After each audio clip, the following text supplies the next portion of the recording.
The notebook smelled like a kitchen that no longer exists. That was the first thing I noticed, before the coffee stain on the cover, before the spine, soft and loose under 60 years of cloth, before the young woman standing on the other side of my table, still holding her car keys, as if she hadn't quite decided whether she was staying. Flour never really leaves a book. If you work with paper long enough, you learn that. It settles into the fibers. It thickens the pages. It keeps a quiet record of every afternoon the book spent lying open on a counter while somebody's hands were busy above it. This book had spent decades on a counter. I laid it on the linen. I put on my gloves. I turned on the lamp. And then I did what I always do first, which is nothing at all. I looked. The young woman's name was Tessa. The notebook had belonged to her grandmother, Hazel, and the reason she had driven 4 hours to bring it to me was not written on any of its pages.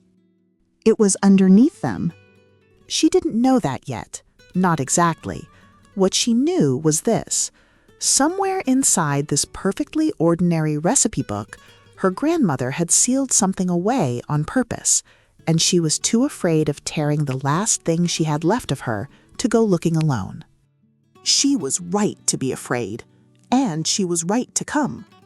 What we found under that cloth had been waiting 60 years, for her specifically. Stay with me. Before I open it, if quiet stories like this one are why you're here, subscribe and turn on the bell. It truly helps this little atelier keep its lamp warm. Leave a like if old kitchens mean something to you, and tell me in the comments where you're watching from. And if an object in your family is keeping a story, write to me at vellumoflife@gmail.com. Your privacy is always, always protected. Now, the notebook. Tessa was 31. She worked for a technology company in Boston, the kind of job where the phone is not a phone, it's a leash. She told me later that she once checked her email at her grandmother's funeral, not because anything was urgent, because her thumb did it without asking her. She didn't say it proudly. Hazel had lived up the coast, in a white clapboard house near Camden, Maine, in a kitchen that hadn't changed since long before Tessa was born. Cast iron tans on nails, a wood stove that got lit in October and stayed lit until April, and every Saturday of Tessa's childhood, without exception, bread. Hazel never rushed the bread. Hazel never rushed anything. Tessa told me that the kitchen was the only room she'd ever known where time seemed to behave, where 3 hours were allowed to simply be 3 hours, and nobody tried to negotiate them down. There was a ritual to those Saturdays, and Tessa could still recite it like a liturgy. The starter came down from the windowsill first, a squat glass jar with a rubber band around its middle, marking some measurement only Hazel understood. Then the big crockery bowl, chipped on one side, always turned so the chip faced the wall. Then the flour, scooped by hand, never weighed, because Hazel said scales were for people who didn't trust their own palms yet. And then, this was the part Tessa remembered most. Hazel would cover the bowl with a towel, set it near the wood stove, and simply walk away from it. Not anxiously, not glancing back. She would shell peas or write letters or sit on the porch doing absolutely nothing that Tessa could identify. And when Tessa once asked her how she could stand not knowing whether the dough was rising, Hazel said something the girl was too young to keep, and the woman would spend 30 years trying to remember. Something about how looking doesn't help the dough, it only helps the worry. Tessa's mother had been the one who left Maine, for school, for work, for the whole bright, accelerating world. And Tessa had left even faster and gone even further. And none of that was a betrayal, and Hazel never once framed it as one. She mailed cookies to Boston in coffee tins. She left voicemails that began every single time with, "It's your grandmother. No emergency." because she knew what a ringing phone had come to mean to people Tessa's age. Hazel died in March, quietly, the way she did everything. The house was sold, the pans were divided, And Tessa inherited one thing she had specifically asked for, the recipe notebook. Then she put it in a drawer. For 5 months. I understood that. People think grief makes you want to hold things. Sometimes it does the opposite. Sometimes the object is a door, and you are not ready for the room on the other side. Those 5 months were not kind ones. Tessa went back to work 3 days after the funeral because she told herself the routine would help, and because she admitted this to me at the oak table weeks later, with more honesty than most people manage.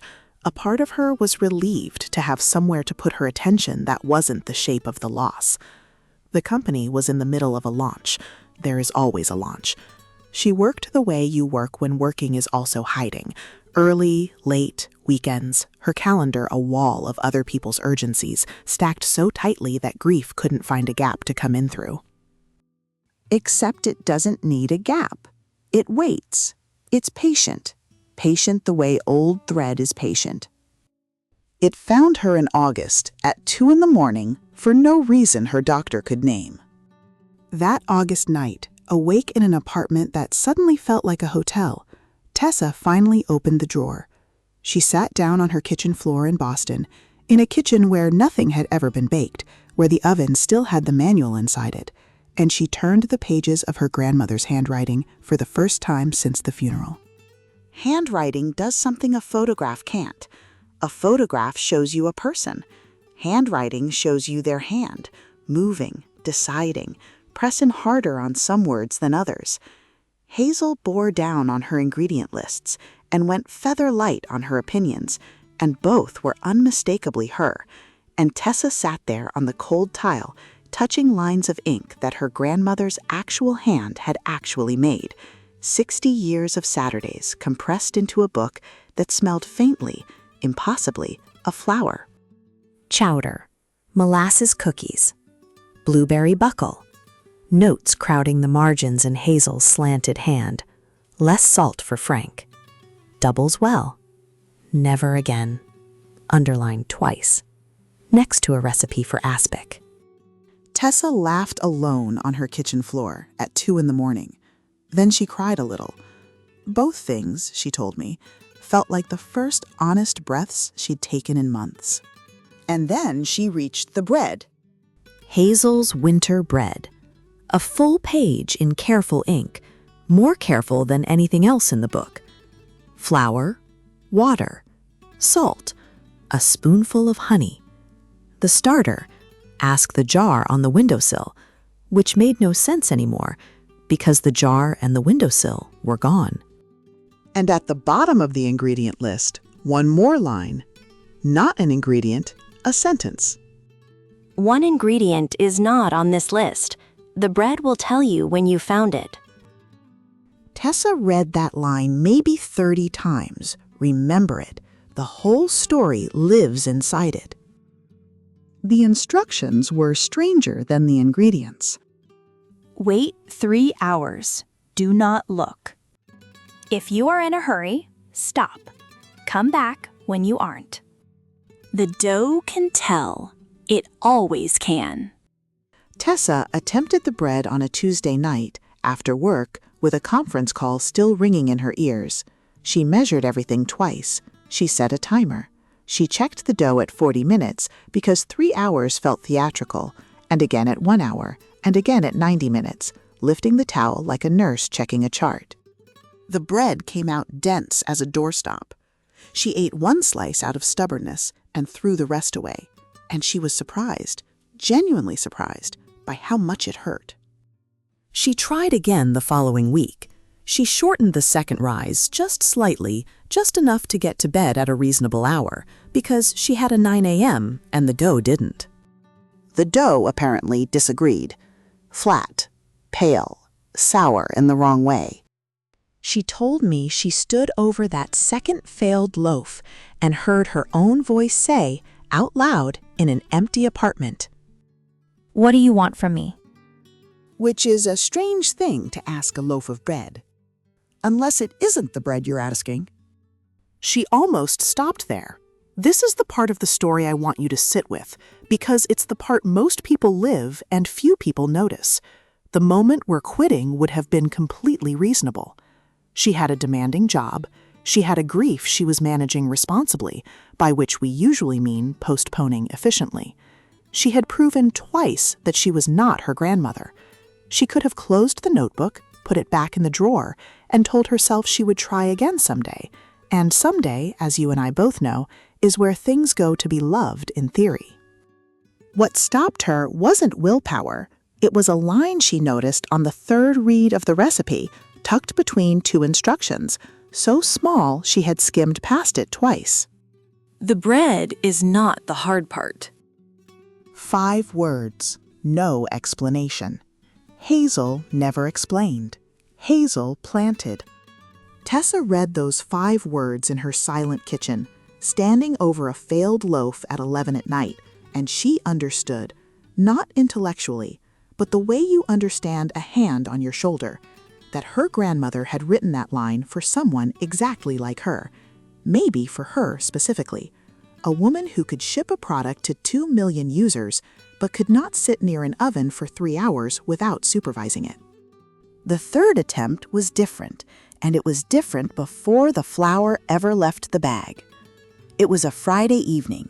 Tessa turned her phone off, not silent, not face down, off, and put it in a coat pocket in the closet, the way you'd confiscate something from a child.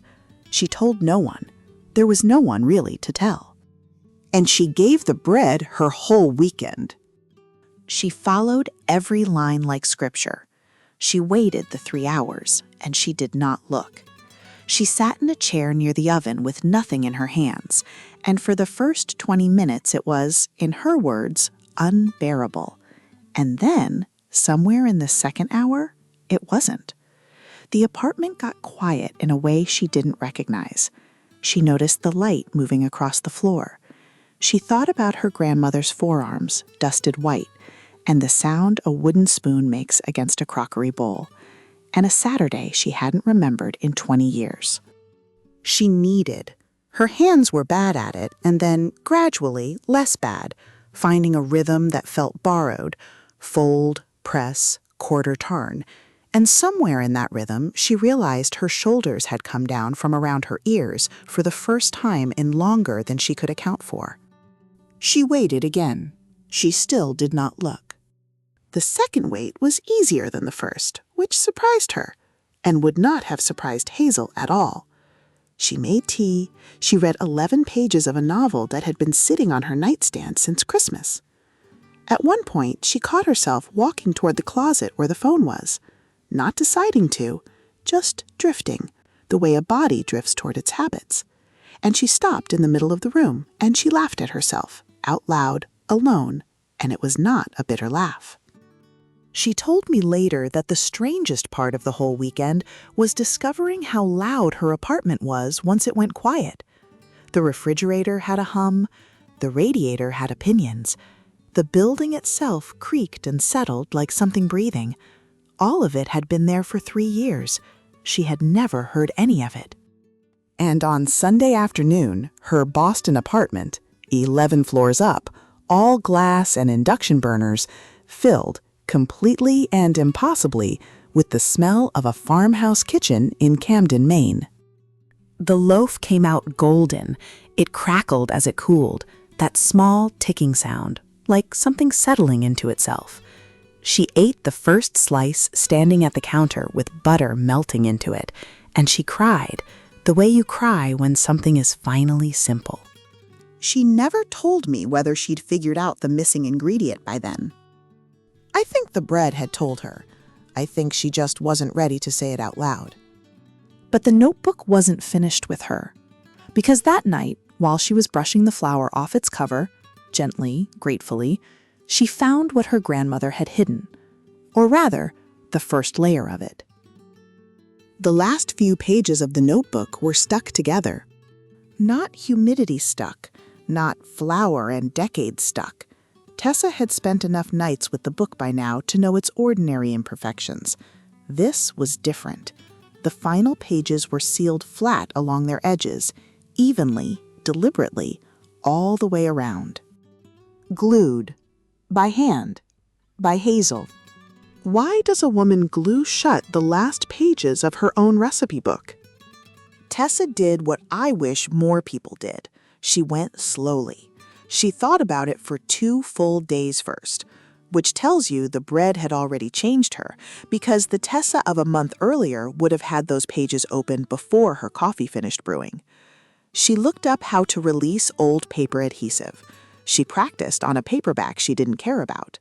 And then, on a quiet evening, she held the sealed pages over the steam of her kettle, a few seconds at a time, easing them apart with a butter knife, terrified through every minute of it. It took her most of the evening. She stopped whenever her hands weren't sure. She had learned by then that not looking and not rushing are the same discipline wearing different aprons. Between the last 2 pages, there were no recipes. There was a photograph. Black and white, scalloped edges. Early 1960s.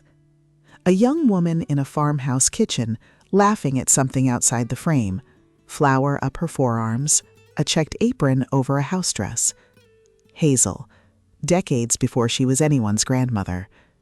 And against her hip, held the way you hold a thing you use every day, was a cloth-bound notebook. This notebook, same corners, same proportions. Tessa said she recognized it the way you recognize a person. But there was one difference, and once she saw it, she couldn't unsee it. In the photograph, running down the notebook's spine, there was a stitch. Thick thread, uneven, raised and crooked and unmistakably sewn by hand. The kind of repair a person makes at a kitchen table, not a bindery. Tessa picked up the real notebook and turned it on its side under the lamp. The stitch was gone. 60 years of hands had worn the thread to nothing. The cloth had settled back down over the spine, soft and smooth. Almost smooth. She ran her thumb along it, slowly, and under the cloth, right where the crooked stitch had been, she felt it, a ridge, thin, flat, hardened, something that was not board and was not cloth, sealed inside the spine of the book. She sat with her thumb on that ridge for a long time. And then she did not reach for a knife. She reached for her car keys. That is how the notebook came to my table. And this is where I come back into the story, briefly, because what happened next didn't belong to me. It never does. Here at Vellum, the first rule is the oldest one. The object decides the pace. I examined the spine under raking light. The ghost of the old stitch was still there if you knew how to look. 2 neat rows of needle holes punched through the cloth, 60 years old, made with a sailmaker's needle or something close to it. Hazel had opened the spine of her own notebook, placed something inside it, and sewn it shut. Not prettily, permanently. And she had glued the photograph into the back pages afterward, the photograph that showed the stitch. Think about that for a moment. She sealed the message, and then she sealed the map to the message 1 layer above it. Whoever found the photograph would already have proven they loved the book enough to be careful with it. It was a lock that could only be opened by tenderness. I have handled a great many hidden things. Most were hidden from someone. Compartments built out of fear have a certain grammar to them. Hurried stitches, mismatched materials, the workmanship of someone glancing over their shoulder. This was the opposite. Every choice Hazel made had been calm.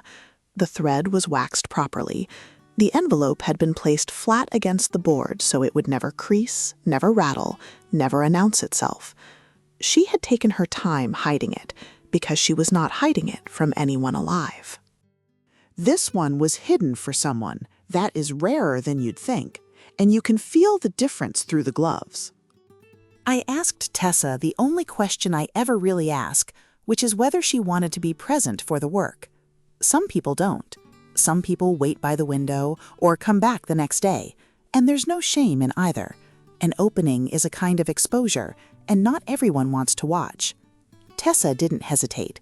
She took off her cardigan, folded it over the back of the chair like someone settling in for a long service, and said, She waited 60 years. I can watch for an afternoon. I decided, quietly, that Hazel would have liked her granddaughter very much. But then, I suppose she already knew that. She'd bet everything on it. The work took most of an afternoon. A humidity tent to relax the old adhesive, a bone folder, easing the cloth away from the spine a breath at a time. Where I had to cut, I didn't cut, I followed. I never cut where a maker has sewn. Hazel's needle holes were already there, 60 years patient, and my scalpel simply asked them to open one more time. Tessa sat across the table the entire time. She didn't check her wrist once. I noticed that. I noticed things like that. Near 5 o'clock, the cloth lifted free of the spine, and there it was, resting against the backing board like something asleep. A small envelope of brown craft paper, sealed, unfaded, untouched by light since before either of us at that table was born. I turned it over. No name, no date. Hazel hadn't addressed it to a person. She had addressed it to an act. I placed it in Tessa's hands, and I stepped back to the window. Some moments you restore, others you simply get out of the way of. Tessa opened it with the paper knife I offered her, and her hands were steadier than mine would have been. One sheet, Hazel's slanted hand, younger but unmistakable. She read it out loud, half a whisper. I don't think she meant to. This is for the one who decided to save this book. Thank you for not letting my memories turn to dust. Tessa closed her eyes. Somewhere in the atelier, the radiator ticked. That was all. And then she opened her eyes and read the last line, and this one she read in a voice that had already begun somehow to sound a little like her grandmother's. Now close this notebook and go live your own story. Tessa never told me whether the letter named the missing ingredient. I never asked. I don't believe it needed naming. She had waited 3 hours without looking, twice over, and she had tasted the result warm at her own counter. Some ingredients cannot be handed to you. They can only be spent. She left the notebook with me for the restoration, and she gave me one instruction, and it was the right one. Put the stitch back, the crooked one, the way it is in the photograph. So I did. Waxed linen thread, heavier than any binder would approve of, sewn through Hazel's own needle holes, deliberately uneven, because a perfect stitch would have been a lie, and this book has never once lied. The envelope went back where it had lived for 60 years, empty now, holding its shape. The letter itself, Tessa keeps framed above her stove. Yes, her stove. She bakes now. Not well yet, she says. That's not the point, she also says. She came back some weeks later, on a Saturday, with no notebook and no appointment. Just a loaf wrapped in a dish towel, still warm through the cloth. We ate it at the oak table, with butter and not much conversation, and it was very good bread, and I told her so, and she said, It had 3 hours. I didn't look.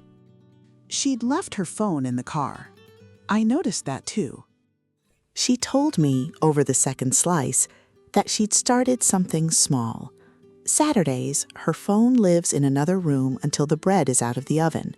That's all. She hasn't quit her job, hasn't moved to Maine, hasn't turned her life into a story you'd see in a magazine about people who changed everything. She changed 3 hours, once a week. It sounded modest when she said it. It isn't. I've restored enough lives' worth of paper to know that nobody changes everything. The ones who last change 3 hours and defend them. And she told me one more thing at the door, with the towel folded under her arm. She said the bread still isn't as good as Hazel's, and that she'd finally figured out why, and that she wasn't going to tell me. She smiled when she said it.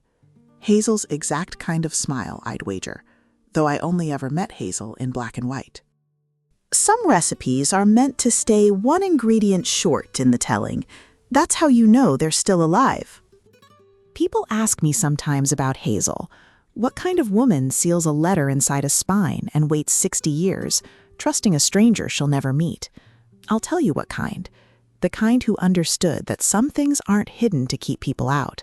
They're sealed to be found, by the right hands, at the right speed, on the day the finder finally has time to feel them. That was her trait, stitched crooked into the spine of a kitchen book. Love with foresight. Love that plans past its own lifetime. People expect the most valuable thing I've ever found inside a book to be money, a deed, a famous signature. It was a recipe, with one ingredient missing. Except it was never missing. It was waiting, the way the letter waited, the way the bread waits under its towel, the way I suspect something in your own life is waiting right now, patient as thread, for you to stop checking on it. Take the 3 hours. Don't look. If this story touched something you recognize, in your kitchen, your family, or the drawer you haven't opened yet, I'd love for you to become part of the Vellum of Life community. Subscribe and turn on the bell so the next restoration finds you. Leave a like and tell me in the comments where you're watching from. I truly love seeing how far these quiet stories travel. And if an object in your life is keeping a story, write to me, vellumoflife@gmail.com. Every name, every city, every detail can be changed. Your privacy is absolute. Every story deserves dignity. Until the next object finds its way to the table.